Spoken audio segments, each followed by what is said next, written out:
Salve, muito boa noite. Nós estamos mais uma vez diretamente dos estúdios da Rede Vida daqui de Brasília, no Frente a Frente, e é de política que vamos falar. Política, como você sabe, né, define a sua vida, o seu aluguel, a sua casa e a educação das crianças. Por isso, é muito importante prestar atenção na política.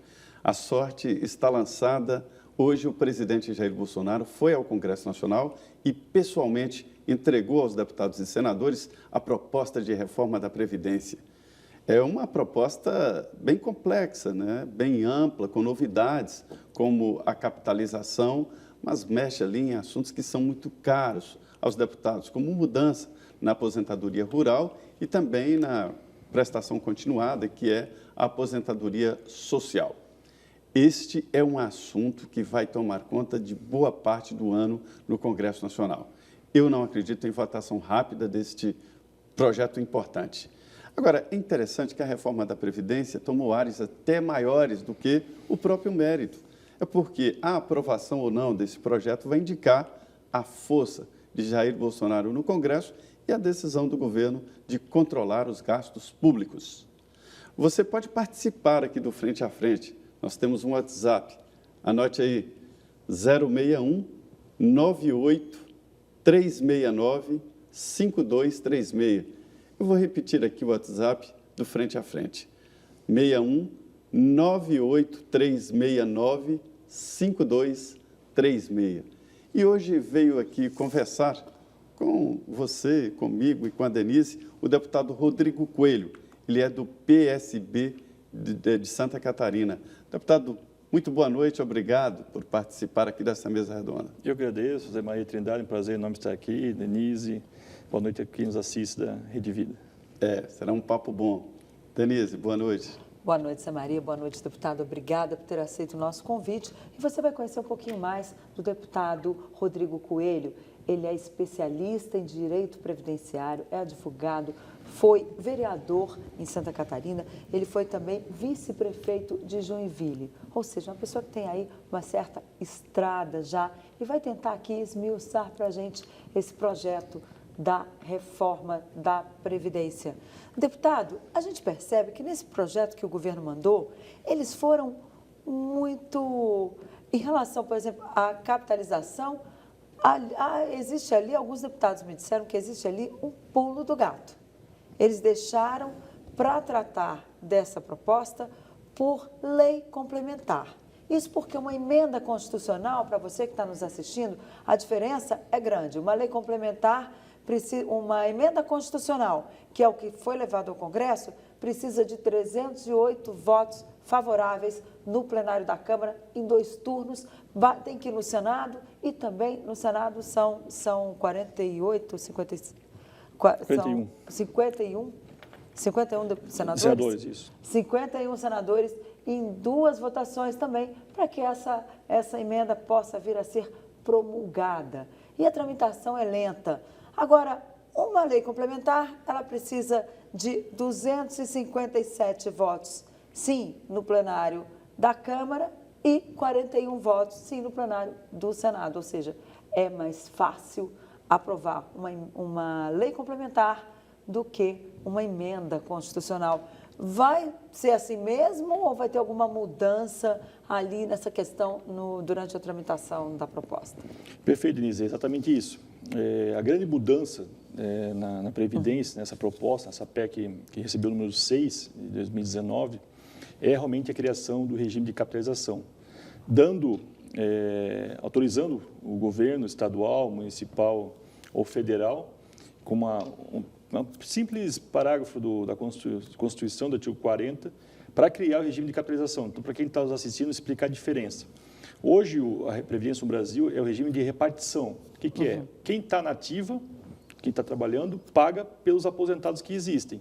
E esse é o grande questionamento, porque antigamente pessoas faleciam um pouco mais cedo e tinha uma mão de obra de jovens, mais ou menos de 6, 7 para cada aposentado. Hoje é mais ou menos 2,2 pessoas trabalhando para cada aposentado.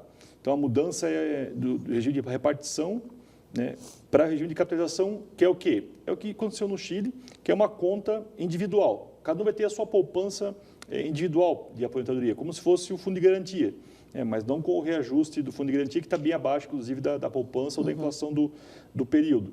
Então, a pessoa vai ter para os novos, essa é a grande questão, que havia uma dúvida se viria atingir os atuais, mas é para os novos essa possibilidade de ter o regime de capitalização, que daí vai ser com uma lei complementar, dando mais detalhes de como seria essa capitalização. O único detalhe que se sabe é que a pessoa aderindo daí à capitalização vai ser irreversível. Que aí é para quem entrar no sistema, não é para quem já está, fica no regime de distribuição. Exatamente. Isso é um ponto importante. De repartição. Né? Repartição. Da reforma que atingiu e mexeu em vários direitos dos aposentados ou quem está prestes a se aposentar. Né? Então, a questão é a seguinte, a pessoa que hoje tem o direito para se aposentar, ela não perde esse direito adquirido. Ou que... Mesmo se não tiver apresentado o requerimento com pedido de aposentadoria. Quem tem o direito está garantido pelo texto. Exatamente. Né? Até o dia em que for votada a PEC, a pessoa que adquiriu o direito para se aposentar, hoje, 35 anos de contribuição homem, 30 anos mulher, ou 65 anos de idade para homens, 60 mulher, não vai perder nada. Então, isso está garantido, que é o chamado direito adquirido. Mas qualquer tipo de alteração após a aprovação da PEC, a gente não pode dizer qual que é o dia, pode levar 2, 3, 4, 5 meses, daí vai ser atingir de novo essa nova legislação, aqui, que é da PEC, que é a regime de capitalização. Aqui já tem uma pergunta da Daiane, lá de Carapicuíba. Daiane, obrigado. Eu faço minha pergunta dela, né? Se a pergunta dela é a chance de aprovação ainda neste ano desta reforma. Com certeza, esse ano vai ser votado, né? Por mais que o governo não tenha hoje uma base consolidada no governo, né? A votação da reforma da Previdência vai ser. Qual vai ser o texto? Não sabemos exatamente.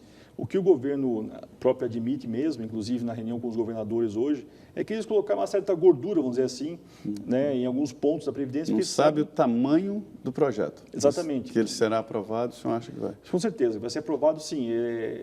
Meio que não que é um consenso, mas uma grande maioria dos deputados sabe da necessidade de se colocar as contas em dia e que passa pela reforma da Previdência. E é um apelo muito grande dos municípios e dos estados que estão em situação, inclusive, de calamidade financeira. Tem a impressão, deputado, que esse projeto é até maior do que a força do Bolsonaro no Congresso, não é? Eu penso que sim. Esse projeto, inclusive, ele é mais ousado que o projeto encaminhado pelo ex-presidente Temer, em vários pontos. Dá um exemplo. A transição do projeto do Temer, para quem está na ativa e próximo de se aposentar, que vão ser os mais prejudicados, era uma transição de 21 anos. Então, não ficava tão forte, tão próximo de quem está próximo de se aposentar.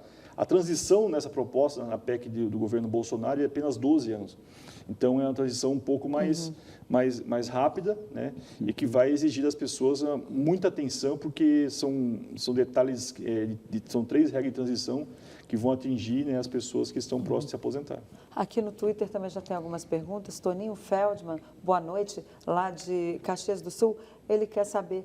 Ele pergunta como incluir os 40 milhões de brasileiros que estão na informalidade e não contribuem para a Previdência. Esse é o grande desafio. Eu sempre, quando tenho a chance de me pronunciar na Câmara, com os colegas deputados, o nosso grande desafio são os 13 milhões de desempregados oficialmente e os 40 milhões que estão fora de qualquer regime de Previdência, que vão acabar partindo para um LOAS, que é benefício assistencial, que também foi alterado nessa proposta, né? Ou mesmo para um Bolsa Família. Qual que é o desafio? Uma campanha grande e educativa da importância da pessoa pagar o INSS, com um carnezinho lá, hoje com uma MEI, a pessoa pode abrir direto pela internet, né? Ou vai no Correio, no Sebrae, né? E pagar seus R$ 51, R$ 52 por mês, né? Para poder ter acesso a um benefício previdenciário caso ela fique doente, faleça mesmo ou queira se aposentar. Porque por mais que falem mal da Previdência, ela ainda é, Trindade, o maior distribuidor de renda do país, em especial nos pequenos municípios. A grande maioria dos municípios brasileiros são pequenos e quase 2/3 deles recebem de benefício previdenciário mais do que de repasse do FPM, que é o Fundo de Participação do Município, que faz a economia girar. Então, o regime do INSS ele é importante canal de distribuição de renda no país, que faz que muitas pessoas deixem a condição de miserabilidade, em especial os trabalhadores rurais, né, que também foram atingidos nessa proposta, e que vão ter a chance de ter um benefício previdenciário, né, mesmo pagando a contribuição quando vende um produto da sua plantação, por exemplo. Agora, deputado, o senhor está no primeiro mandato, mas tem uma experiência muito boa nesta área de previdência, né? O senhor é um especialista em direito previdenciário, advogado. Qual é o conselho que o senhor daria hoje para uma pessoa que está prestes a se aposentar ou pensando nisso? Porque isso provoca uma insegurança muito grande. E é um terreno muito fértil para fake news e tal. Já estão rodando aí várias mensagens erradas. Qual o conselho que o senhor daria para as pessoas que estão nessa expectativa? Hoje, as pessoas têm uma certa facilidade de acesso à informação, né? Claro que nem todos têm internet, né, para confirmar, tem muita fake news. Mas, só para ter uma ideia, janeiro desse ano teve um aumento de 20% na procura do INSS em benefício previdenciário. Hoje o sistema, inclusive, estava fora do ar do INSS em todo o Brasil. De tanta gente que queria, né? Que queria, ficou ligando, né, e procurando, e está tendo uma correria realmente, né, as agências do INSS para se informar. Então, procure uma agência do INSS, ligue o telefone 135, né, que é o telefone do INSS, ligação gratuita de todo o país, para a pessoa tirar a sua dúvida. E se for um caso, né, tiver algum questionamento, procure um advogado de confiança, alguém que possa orientar ela. Mas como eu falei, não tem necessidade... Porque cada caso é um caso, né? Cada caso é um caso, mas não tem necessidade de correria, porque, como eu falei no início, as pessoas que preencheram já os requisitos para se aposentar, elas estão garantidas, mesmo após a aprovação da reforma. O que vai atingir é as pessoas que vão cumprir os requisitos após a aprovação da reforma, que deve ficar lá para junho, julho, né? Aqui tem mais outras perguntas. O Emilson Nunes Costa, também, ele é lá do Rio de Janeiro. Boa noite, Emilson. Ele quer saber, ele diz que o senhor está realmente afetado pela lucidez de que, se não houver votação desta reforma e a alcançar a sua meta fiscal, serviços públicos de saúde vitais poderão ser interrompidos, de vez que muitos municípios e estados não tem recursos para cumprir aí a sua, né? Ele não completa aqui a pergunta, mas eu imagino que não vão ter recursos para atender a população. O partido do senhor é de esquerda. O senhor será pragmático? Então, eu estou filiado ao PSB, mas eu tenho um princípio, tive por convicção própria e sempre votei de acordo com a minha consciência, né? Nunca faria oposição ao Brasil, né? Meu partido adotou uma postura de oposição ao atual governo, contrário ao que eu penso. Muitas das votações votarei de acordo com o que eu achar melhor para o país. Fiz isso como vice-prefeito, como vereador, e nunca fui enquadrado, nunca teve uma rédea curta com relação a querer dar algum pitaco no que eu acho melhor, ainda mais na área previdenciária, que é uma área delicada, que vai atingir a todos, né? E da qual a gente tem a chance de ter uma certa experiência por ser advogado já há 15 anos. Então, eu sei da importância da reforma da Previdência, é um consenso, mas qual a reforma? Não pode ser uma reforma que simplesmente, né, vou dar um exemplo, os militares ficaram de fora da reforma. Eu acho que foi um grande erro do Por governo. enquanto, né? Por enquanto, mas eu penso que o time deveria ser o mesmo, até porque alterar as leis que regem o benefício do militar é muito mais simples, é lei ordinária, não está na Constituição. E hoje o militar é 30 anos de contribuição, se aposenta. Ele não precisa de idade mínima. Então é muito simples a discussão do militar. É a questão de ter, como é que um governo, né, tem um presidente que é da carreira militar, e com vários ministros militares, não encaminha uma reforma que vai faltar argumento para, por exemplo, justificar, né, que um benefício de LOA assistencial vai ser de R$400, por exemplo. Então, essas são questões que daqui a um mês vai ser encaminhado. Então, vai tramitando junto. Isso vários deputados já falaram hoje na plenário, que ficam desconfortáveis em querer argumentar de reduzir o benefício assistencial, aumentar a idade mínima ou a idade do trabalhador rural, sendo que os militares, por exemplo, não foram atingidos e não darão a sua parcela de contribuição, que eu sempre falo e repito, defendo uma reforma ampla, geral e restrita, ou seja, que atinja todas as categorias, para que assim fique menor o peso nas costas do trabalhador do regime geral, que são a grande maioria das pessoas que pagam o INSS no Brasil. A gente já vai voltar para esse assunto. Você pode mandar as suas perguntas aqui para o nosso WhatsApp, que está ali na mão, Zé Maria, 61 98369 5236. Repetindo, 61 98369 8369-5236. Ou ainda para o meu WhatsApp, @DeniRotenburg, que aparece aí no rodapé da sua telinha. Nós voltamos em 2 minutos com o deputado Rodrigo Coelho e mais esclarecimentos da Previdência para você. Não saia daí.